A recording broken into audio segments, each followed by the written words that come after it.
we generally, so children can make decisions, right? It's not that a child cannot In rightfully terms make of any sex with an decision, right? adult, I think we can all Yeah, of agree that course. children are Well, I not just capable of. again, yes, right. We might allow a child to choose what they have for dinner, but not to have sex with a 45-year-old man, right? So Right. these are different things. So yeah, I think generally I might agree with what you're with how No, you've I'm restated agreeing. it. I'm agreeing with that. I'm saying that's fine. So this is where I think we're going to be opposed, because, like I said, I am applying the morality from the Bible, the morality, the Levitical law that says don't be gay. Okay, I can apply that, and it also mentions it in Romans and other places in the Bible.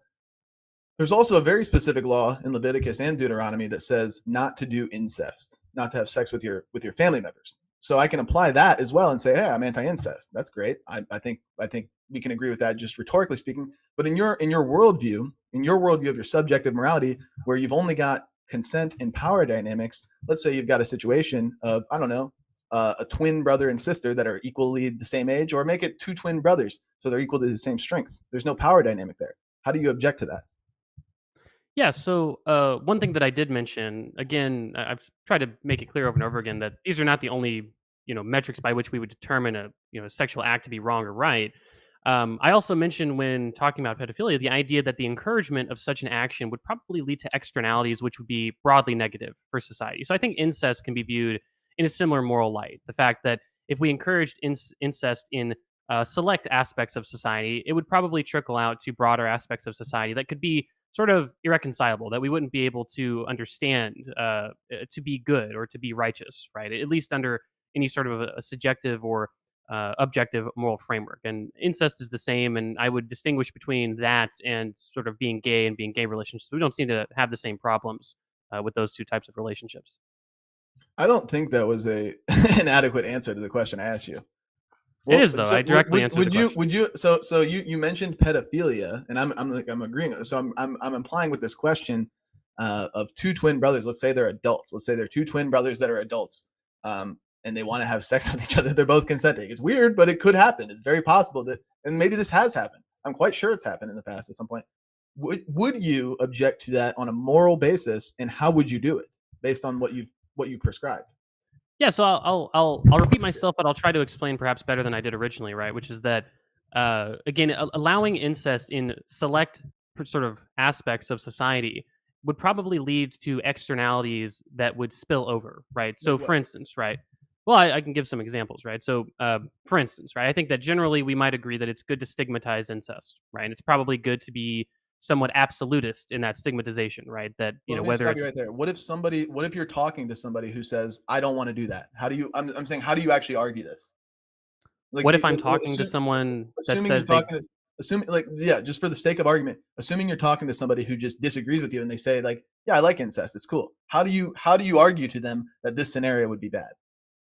Oh, well, I think that it would be, I think, similar to this debate. It would be quite a difficult thing to in one conversation argue someone out of their belief of incest being okay, right? I would just simply make the argument that a society which stigmatizes incest is a better society than one that does not, right? And that's really where I would come from. Now, if you're asking the most fundamental question, how do I sort of experimentally, scientifically, objectively, definitively prove the idea that incest is wrong? Well, again, I think that's a pretty difficult task. I'm not necessarily sold on objective morality versus subjective morality, but I think under sort of a utilitarian framework, we can analyze this problem and come to a conclusion that society is better off when we do not have a broad acceptance of incest, or even a narrow acceptance of incest, than it is if we were to So, stigmatize it.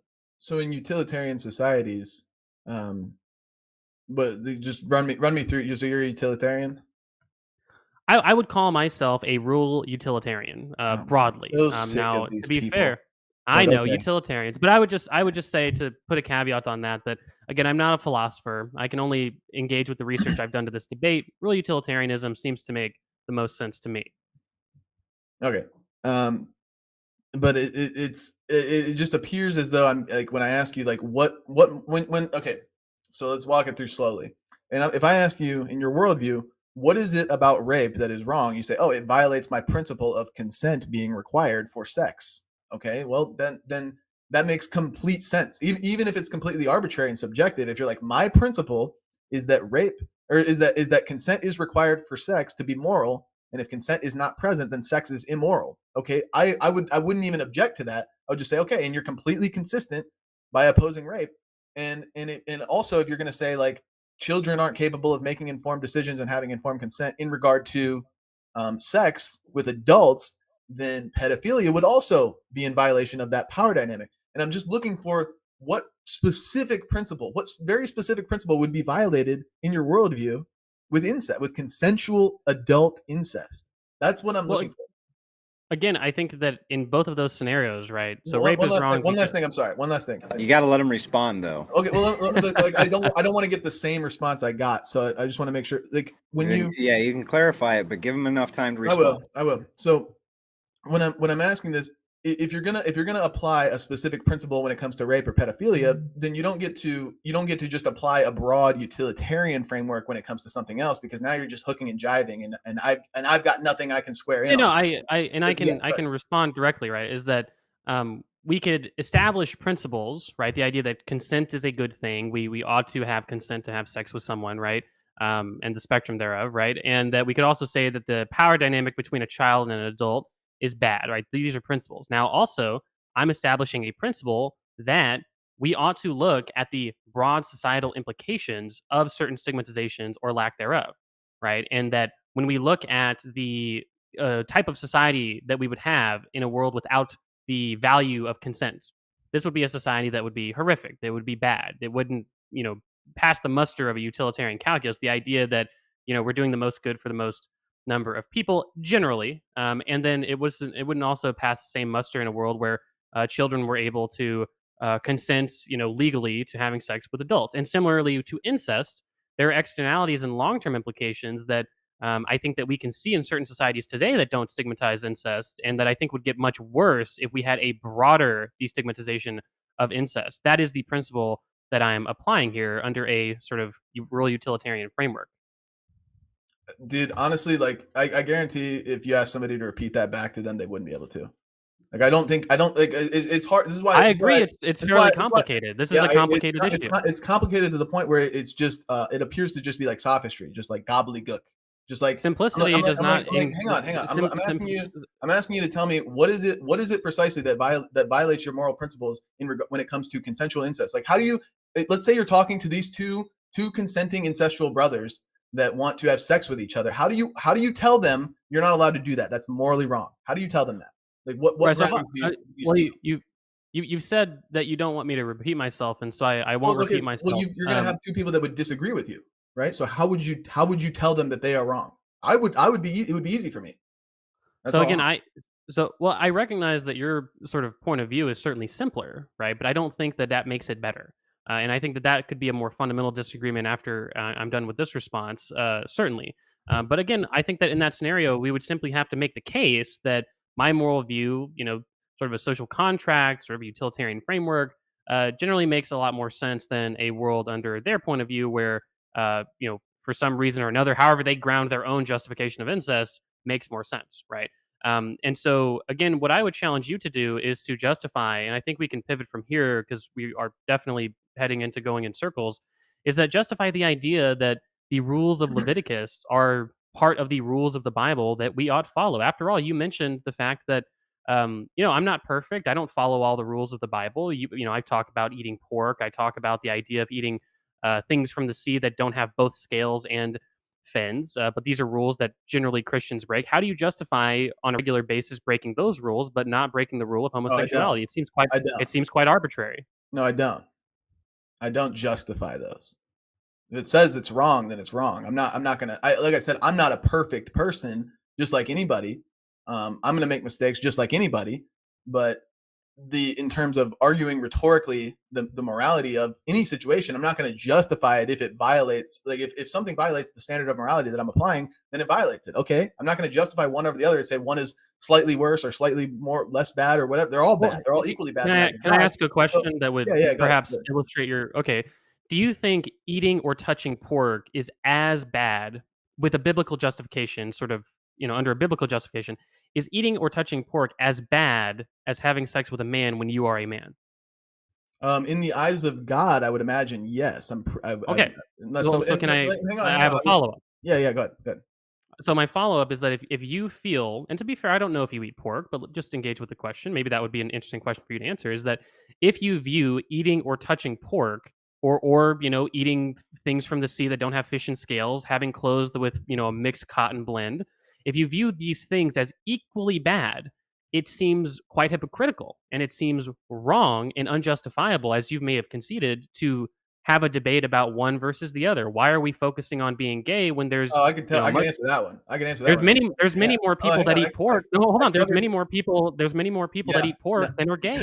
I can tell you So why. Hang on, Zen. Let him finish. that's not. It just seems like if we're talking purely on magnitude, why don't I see Christians out on the street saying, "My God, we have to I can stop tell this you. pork industry"?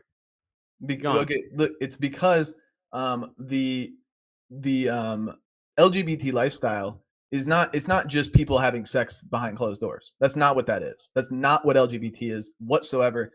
It is an entire.